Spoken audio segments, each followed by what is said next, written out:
Hello, Commanders, and welcome to the RNG Endgame, a podcast about the game Marvel Strike Force. Your hosts are Frid and Creative. We're leaders in an alliance from a large cluster, and would like to share our insights with you to hopefully improve your gameplay and overall experience, and give you a little entertainment. All right, Creative. Here we are with episode 46, and Happy New Year. We're in the Happy new New year, Year! 2021. Awesome.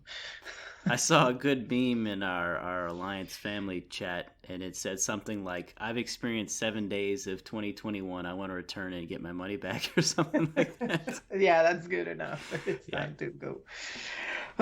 Yep, I guess things don't magically go away with the turn of the year. But here we are, yet again, for another week of our show. And we're going to start with a listener comment. And this came via the old-fashioned way, the email. Who would have thought that's an old-fashioned way already? But that's how it came through. Carl from Germany.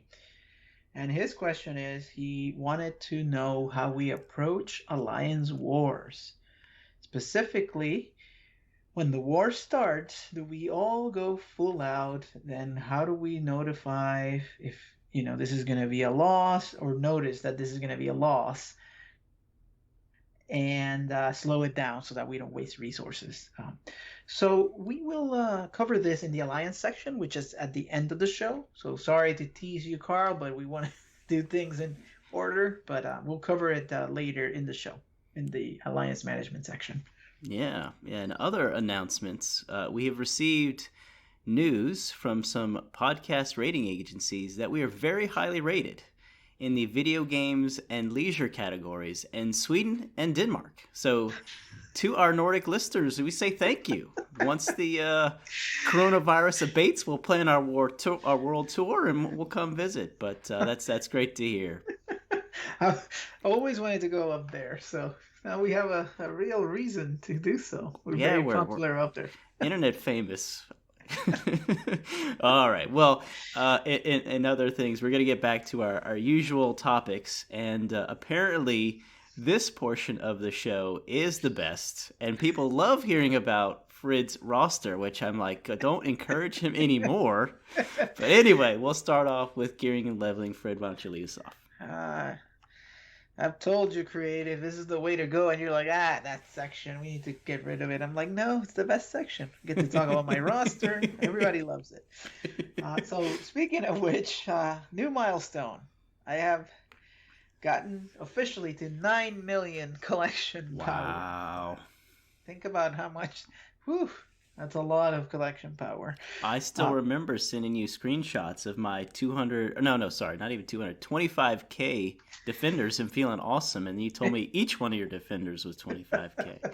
And here we are, millions and millions of collection power later. Whew, 150 something characters. Pretty crazy. But, okay, so Emma is back. So I have ramped up my spending. Now, I was already spending the 1.875 million before Emma, just because I got impatient and I realized my goal wasn't going anywhere. So hopefully I won't run out of things to spend on, because I'm now spending 2.475, and we'll get into that in the numbers for Emma. So that should help me accelerate my progress on the roster. With that, I got Shatterstar to T13. Longshot, I can do him right now because we after the reset. So the Dad Bros, I got him to T13. There go all those gravitoniums that they both use. I got Baron Zemo to T13. I got Ghost to T13. And I put T4s on Anti-Venom and Scream. There were a couple of abilities, the specials that I hadn't done. So I did those. And I should be hitting level 80 tomorrow, so which means the Black Order is going to be 80 and Thanos will be tier 15. Wow. Arena people, get ready to pay. So yeah, that's kind of exciting. Now the other ones like Zemo and Ghost and Scream, I'm thinking for the initial team, but again, we'll have a planning episode for Dark Dimension 4 maybe next week. Let's plan for that as we gather more information there. The last thing is I have enough to buy a 6 red star from the store. And I've been debating, is it Sinister? Is it Doc Ock? Or is it somebody else? And because of the Blitz of Call Obsidian, I got him to 6 stars. So I'm thinking Call Obsidian will be my 6 red star purchase. He's just too important to make sure the Black Order, survives in Arena. I still don't see a team in sight that will counter them, so I think it's a good investment for a few more months to get all those cores. Any thoughts there? You think that's not a wise decision, or?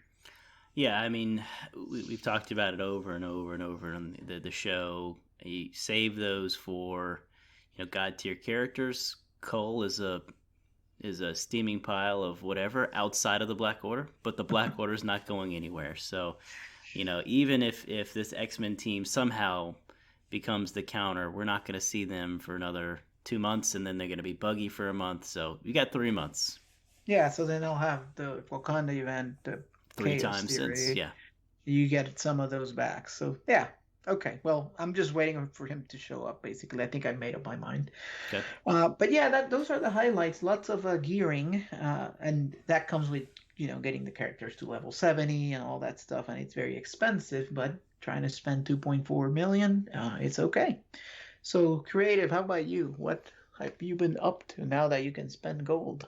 Oh man, it's been tons of fun, and of course we yet again Scopely had issues rolling out the Emma Milestones, getting the Red Guardian event there, and so I used that excuse to spend even more the other night. But all the Black Orders up to 79. I'm a bit behind you in terms of leveling.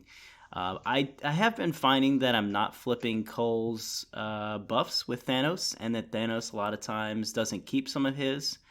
So I decided just to go ahead and do Maw and Proxima Midnight's passives, and that basically gives more resist and more focus. So I'll test that out because I know you haven't done those, and I'll let you and our listeners know if that is helping a bit, particularly with Cole Obsidian's buff flip. What is the increase? At 10%? It's only 10%. So I would never have done it unless I'm continuing to struggle in Arena. Somehow I won and I was ranked 10, but I was ranked 22. Things like that just start to really annoy me. But I have been consistently fading down from the top 10 and struggling a bit. So I need a little something else. Okay. Tell me how that goes. I'm curious. Yep. What else? I have been, since Doc Ock is finally coming back, I have been getting Swarm and Electro up. I have stockpiled gear for Doc Ock, so within 3 or so days, he'll be pretty high. I held off on Yo-Yo based upon our previous conversations, so Doc Ock will go to T14 at some point. And I still have not had my full-on Orbgasm, I guess. I still did open a ton of stuff, but I have all of my Raid Orbs. I still have all those purple Gear Blitz Orbs. Now that Emma's here, I'll get through Sinister 6. And then the next thing for me is I still am waffling. I need to get X-Force a little higher. I need to get Brotherhood a little higher. I want to get more Blitz teams. So I keep going back and forth, but based upon everything we're seeing with the Dad Bros, and that's the long shot and long. I always screw this up. Long shot. And Shatterstar. There we go. Goodness gracious. Anyway, so we've just seen too much stuff. I heard somebody say, I'll never get this right. I think you're in that camp. Yeah, I'm just gonna say right? Shatter and Long. Anyway, Dad Bros will be their name from here on out, so that one's not too hard to screw up. We're just seeing too much good stuff with them. Just a lot of utility. Can plug in War, can plug in other places. So I'm going to bring them up and kind of plug them in and kind of make another team or two at a Blitz. And then after that, I still haven't figured out what I want to do, and I've been just really lazy. But I am going to keep leveling some key characters and go with that. But it's great to spend gold like a crazy man. So that's been a lot of fun. Yeah, and I think that's what some people are saying may turn out to be the counter for Black Order. Right. The X Factor.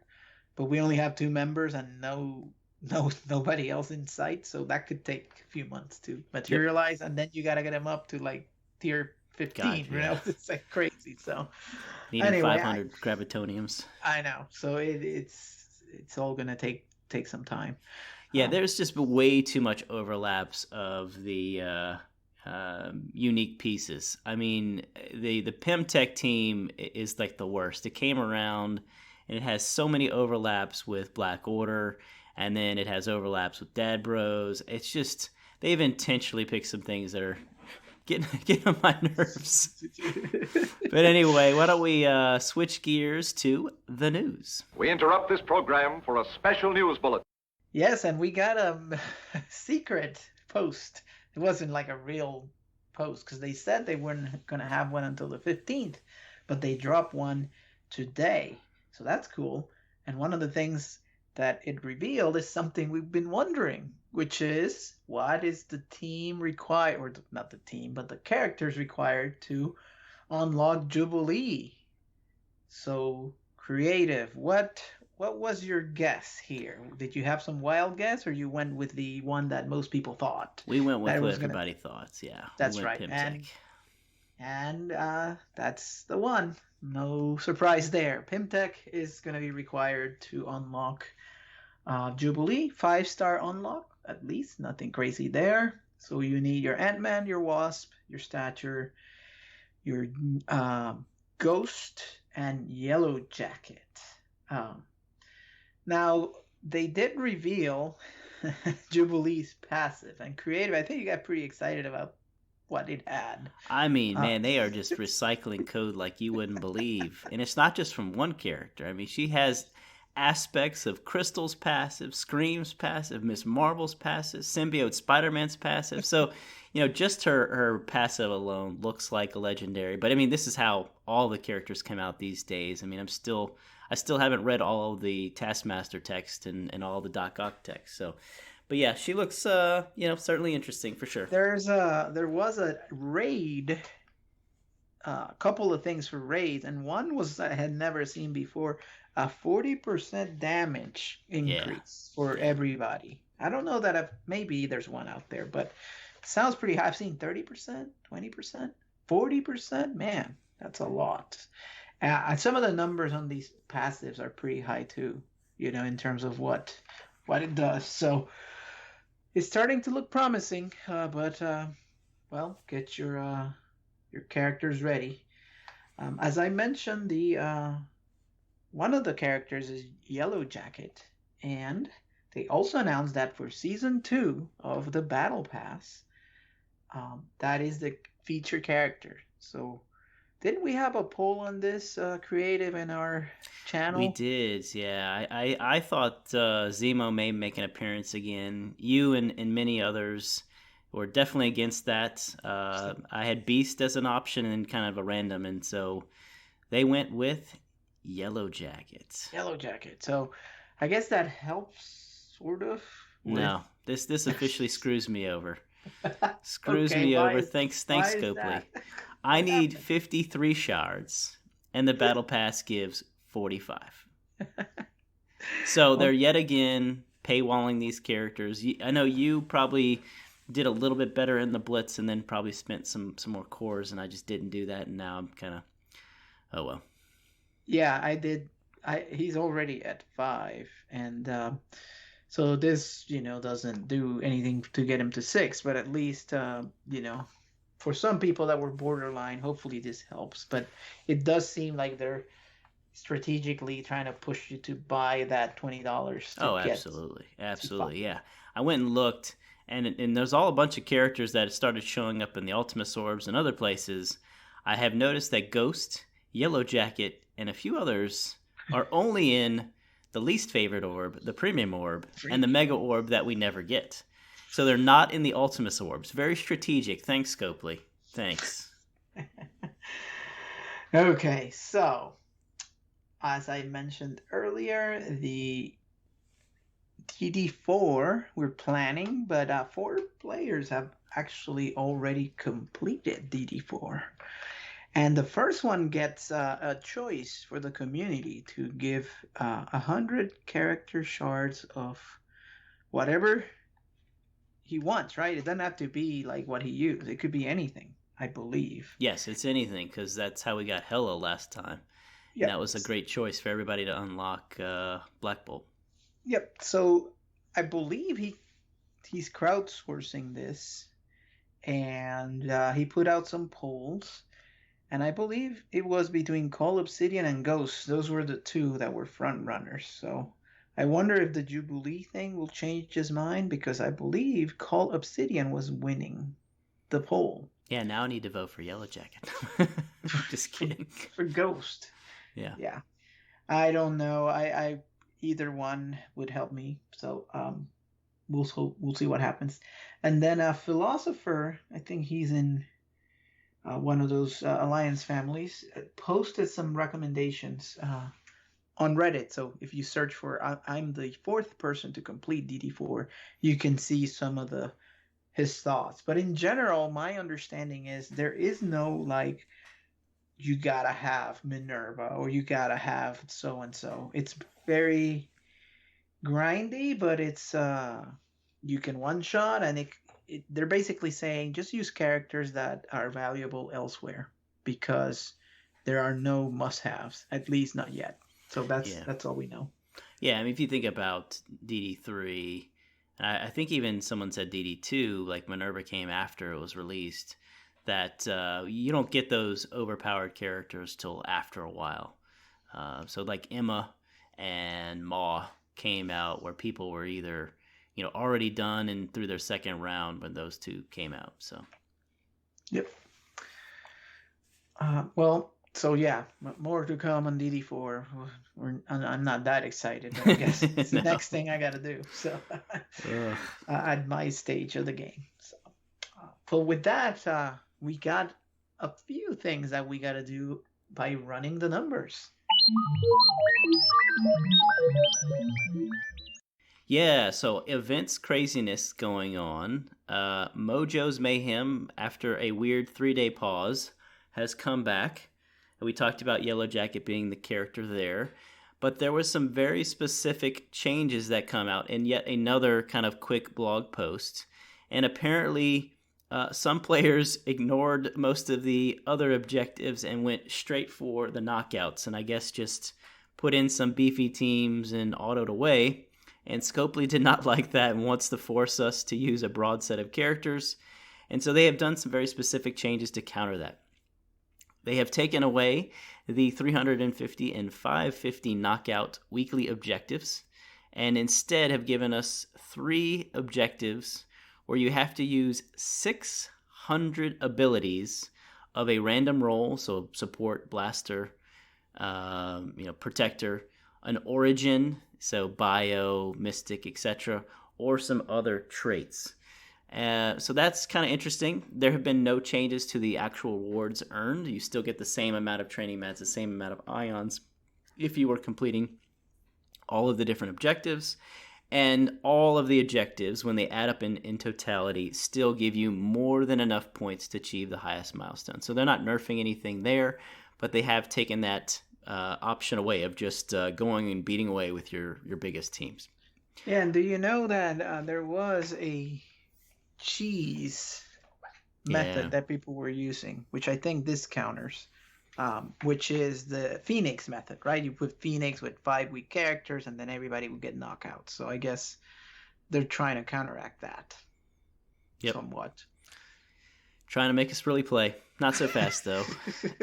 So the 600 abilities per category over the course of a week is way high. I mean, just assuming you play 2 of the characters, because there's 3 of these different categories. Let's just say you use 2 categories to one of these one of these objectives, and you're getting maybe 2 per character per match. That's 21 or 22 matches per day. That feels like a lot to me. So this is a little concerning, but hell, we just put on auto anyway. Frid, any thoughts there? Yeah, no, the reason why this is still on auto mode is because wins don't matter, right? Yet. You just need to achieve these actions. So it doesn't matter the outcome of the match. Knockouts work. and then they've taken that away, so you don't even need like a good team. You could put technically all controllers to just do that and just run auto over and over again, which is kind of sad, right? Yes. But with the way that this is structured, like if I got Blaster and you got support, like what's gonna happen? Like, you're gonna have like Black Bolt and some damage dealers, and you're gonna have like Shuri, and I don't know how it'll go. So But we'll the good thing see. is that match would take forever, I and we'd know. use a lot of abilities. You get a lot done. I've had a couple matches like that. I'm like, yes. This is the best. Yeah, the combination that it goes on, and like, yep, get those abilities in. Yeah. So and they also need to fix that when they quit, you get credit. So I think it's good for them to try different things and just keep looking at it. Well, they actually, so you can't quit. So during those 3 days, the last day, if you go in and you quit, you wouldn't get the objective credit for fighting a match now. So they have nerfed that. I was a little the perturbed. daily, you mean? The daily Daily. objective, Yeah. yes. Oh, okay, gotcha. So I was like, that's not cool. But I've immediately people have reacted to that, and they put in their 3 or their 5 lowest characters, so they Just die to immediately. die. I was like, that's creative. Good for you. That's I know. great. It's just about efficiency because there's no need to do it other than that for those 3 days. So, okay, well, there's potential here. We'll just have to see where they take it. Yeah, I mean, ultimately, you can still get more than enough points. Looks like maybe it's a few more matches, but it's nothing dramatically different at this point. You get the same reward, so. Yep. Okay. Well, with that, the other thing we wanted to talk about was the Red Winter Milestones, aka the Red Guardian event. This is really all about that. What's that? He's out, Red Guardian. Yeah. And so, I was a little disappointed with the T15 pieces. I mean, it was like 2 of each piece, but there's plenty of training mats and some other gear pieces out there. This follows the new anti-venom method in that there are 3 separate milestones. They're trying to confuse you, but we're going to break it down. I was surprised that PvP is still not added as an option to achieve the milestones. I was hoping they would do that to make things easier for people, but apparently they didn't want to do that. So of the 3 different milestones, the first one we're going to talk about is the Crimson Affair milestone. And this is an alliance-wide milestone focusing on raids. So again, just like Anti-Venom, you get points for doing raid attacks and get extra points for using a character with a seasoned tag. So Frid has already done a progress checker for your alliance, so you can see at the end of each day, where you should be from a progress standpoint to ensure that you hit the max milestones. That is posted in our RNG in-game infographics channel. And as a general statement, if you're struggling with your raids on a daily basis, or you're really pushing at the high end of your alliance, you may want to look at going to a lower raid difficulty, getting people comfortable, and then gradually going up. Just depends upon where you are in the game. Okay, the second milestone is the Red Alert milestone, and this is really all about Blitz and Arena. And just like Anti-Venom, I don't know why they even mention Arena. You get almost no points from Arena activities. It's really all about blitzing and blitzing again with the season tag characters. And in a very disturbing turn of events, Scopely continues to nerf sim blitzing in that you get significantly more points from manual blitzing. So, yeah. Yeah, and by manual, you mean that you hit auto once you're in the match. It's not like you're actually playing it. Yes, fair. There's also something else here that we're going to insert in the middle of the numbers, and that's a little conspiracy corner time. And that is that we are noticing that I ran the Simblitz, and the drop for the orb fragments seems significantly less, like more consistently 50s versus the 100s, 150, 375, 1000, or 2000 that are out there. So, I wonder if it's a double nerf, right? You get less points and you get less orb fragments, which would be very punishing if you're trying to Simblitz. Yeah, I accidentally did a manual blitz and they got 1,000. I'm like, what the? Something is off. Yeah, That's for sure. So, there's zero chance that Fred and I are doing any sort of manual non-sim blitz unless we do a mistake. So, Scopely, we're going to get our pitchforks, storm the building. Oh, wait, that's a little too soon of a reference. Sorry. We'll move on. Yeah.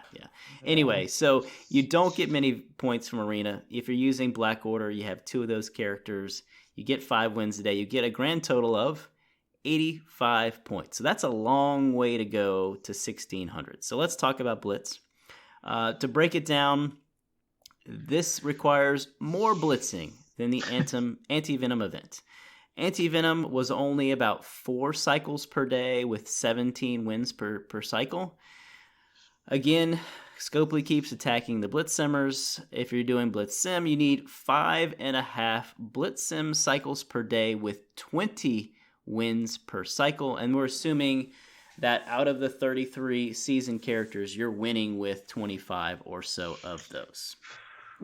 So, I mean, considering we've got yet another full week of blitzing next week, Ironheart and Yelena, we're going to be blitzing a lot anyway, but not everybody wants to do that. They keep cramming blitz down people's throats. I do worry about some of the burnout there. Yeah, and the challenge here, I think when Anti-Venom came, for me at least, it was these blitz that don't matter.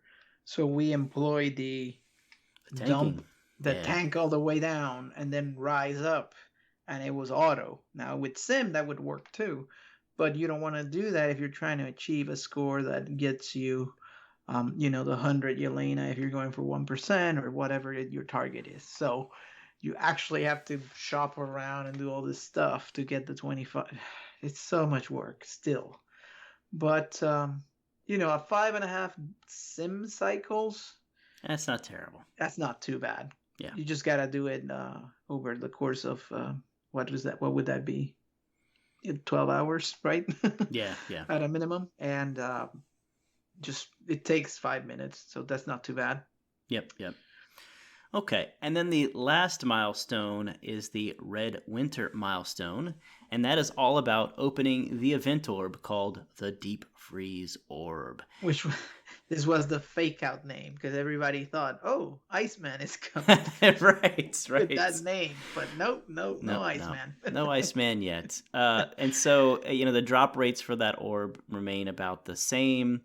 And so we have run all of the numbers. Our focus is always still going to be about getting 5 yellow star characters. And yet again, Scopely is attacking the free-to-play player. And you will only be able to achieve 4 yellow star Red Guardian. This event is a little bit longer, so you'll get closer to 5 yellow stars, but not quite all the way, Frid. Yeah, that's right.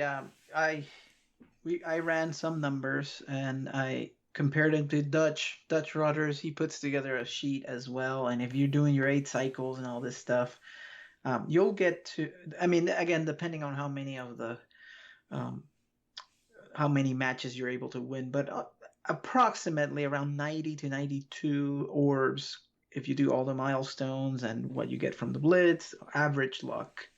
Again, it depends on what the drop rate is. We're assuming a lower drop rate given that we think Sim has been nerfed.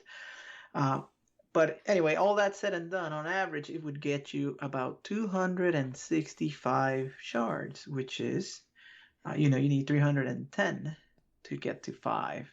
So it would be short.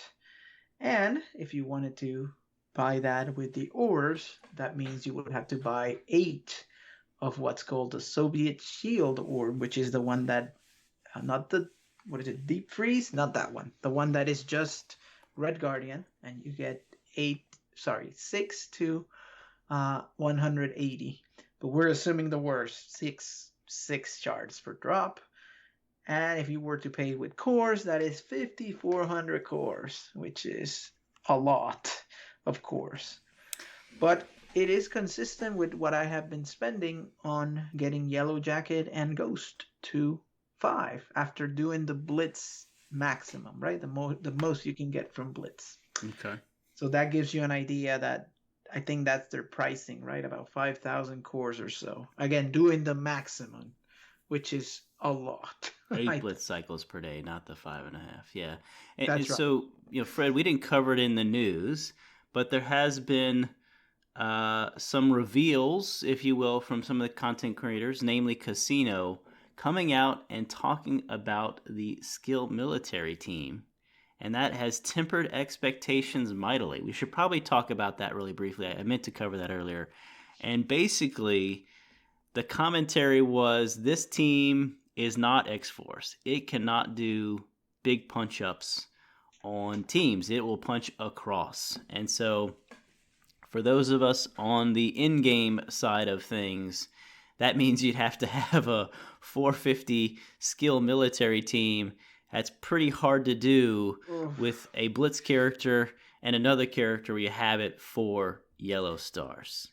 So that was surprising to me. On paper, this team looked really good. I mean, just with, Merc Soldier's passive, I mean, it's like 60% more damage across the team. They're stealing crazy buffs. So this was a big surprising turn for me. Obviously, we're still early. Maybe there's some bugs. But I've seen, I think, a Reminex video and some others, and all of them were not too high on this team. Yeah, and the other problem is how much you have to put into them from a T4 ability perspective. Yes. Because they gated all the new stuff or the rework behind a T4. So like, for example, Punisher can steal positive effects, right? And distribute them to the team with his special, like the grenade launcher thing. But you have to have the T4. And then his ultimate does extra damage after you T4. Yeah, it's like, come on. And then the same for Merc Soldier. His passive is some crazy thing that gives a bunch of bonuses, percentage bonuses to the whole team. But it's only T4. It's not a ramp up like you get a little bit and then extra. No. The whole thing is behind the T4. So I assume this is the new way that they're going to be doing reworks, unfortunately, for us. So, I mean, with all that being said, Red Guardian, we looked at his kit again right before the show. He, by far, can stand alone and has some great abilities just on his own. He is still, perceived in the community to be a god-tier character. While he has synergies with the skill military, he still does a ton of stuff for all of his allies, whether it be healing them, defense up, and some other aspects as well. So he still appears to be a good character, so I still recommend doing what you want to do to get his shards. Yep, for sure. So we'll see where it all lands, but it was kind of disappointing. I was pretty excited about the team, so I'm looking at the parking lot right now, just the basic parking lot. I'm not going to go further for now. All right. Well, the last thing that came back, I mentioned at the top of the show, was good old Emma Frost. I think this is her last appearance in the Milestones. So do what you must to get as many of those shards as possible. If you have not been playing the game throughout this time and you need to get her unlocked, she's 100 unlock, is that right? Yes. All you have to do is spend the 500,000 per day, which that's a pretty high number for newer players, and sure. And you gotta be an active alliance that does all the stuff, and you have to do your energy. And then if you want to maximize without having any gold in hand, then you can spend the 825,000, and that will get you 136 shards. As we move through, and we'll post this on the they're already out there. Yeah, these infographics are out there. As you move through, like if you spend 1.25 million, that gets you 164 shards, and you need to have 2 million on hand. If you want to spend 1.8 million, which was my old target, you need to have 18 million in hand, and that gets you 192 shards, which is almost 200. And then if you want to go all the way, like I'm doing, 2.475, you need to have 36 million on hand, but that would get you a total of 220 Emma shards. And just a quick caveat, where the goal reserves that we're talking about, that's assuming you're an in-game player. And Right. now that means you're earning, well over $1 million. You're probably in the 1.2 million per day range. Right. So if you're